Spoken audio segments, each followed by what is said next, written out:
ধন্যবাদ সবাইকে।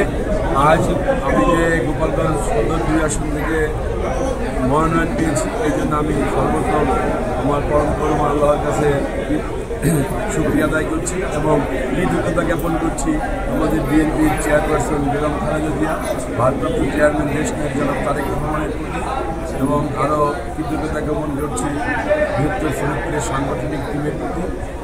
আজ আমি যে নমিনেশন পেয়েছি, আমি বলব এটা আমাদের গোপালগঞ্জ জেলা বিএনপি সহ সকল অঙ্গসংগঠনের সকলের সর্বাত্মক প্রচেষ্টায় আমরা বিগত ১৭ বছর একসাথে মাঠে ছিলাম।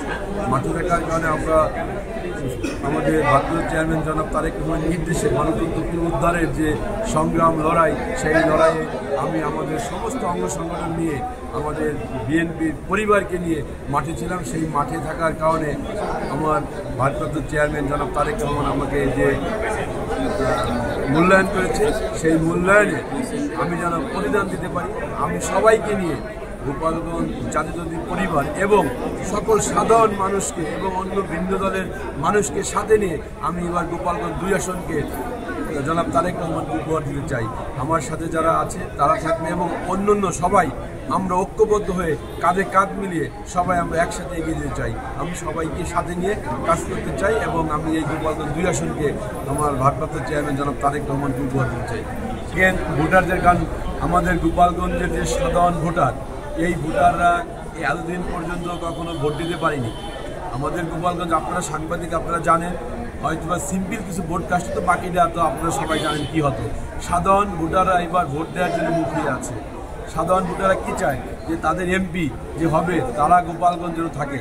আমি গোপালগঞ্জে ২৪ ঘন্টা থাকি, আমি গোপালগঞ্জের সাধারণ মানুষের উপকার করি, আমি গোপালগঞ্জ সাধারণ মানুষের পাশে থাকি। আমার একটা হাসপাতাল আছে, সেই হাসপাতালের মাধ্যমে আমি গোপালগঞ্জের সাধারণ মানুষের পাশে থাকি।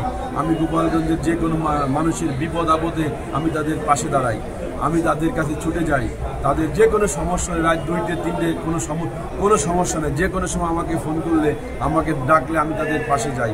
তাই গোপালগঞ্জের সাধারণ মানুষরা সামনে আগামী নির্বাচনে এমন একটা লোককে ভোট দিতে চায় যে তাদের পাশে থাকবে, যে সব সময় তাদের পাশে থাকবে, সাধারণ মানুষের উপকার করবে। আর গোপালগঞ্জে আমি যাতে গোপালগঞ্জ কোনো সময় চাঁদাবাজি, সন্ত্রাস, টেন্ডারবাজ এইসব যাতে না হয়, কোনো ইফতেজিং এইসব চলবে না।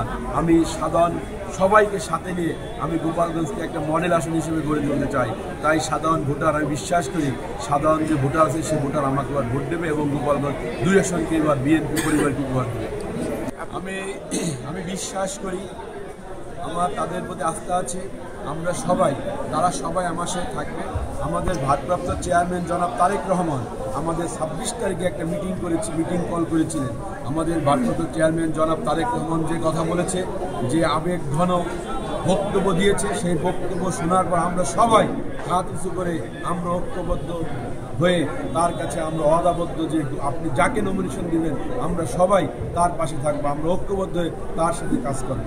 আর আমি নমিনেশন পেয়েছি, আমার যে বড়ো ভাইরা তারা যারা নমিনেশন চেয়েছিল, আমি তাদের কাছে যাব, তাদেরকে সাথে নিয়ে আর তাদের সবাইকে সাথে নিয়ে আমি আগামীতে কাজ করতে চাই। আমি বিশ্বাস করি তারা সবাই আমার সাথে থাকবে এবং সবাই আমার সাথে থেকে আগামীতে একসাথে কাজ করে এই আসনকে আমরা বিএনপি পরিবারকে উপহার দিতে চাই।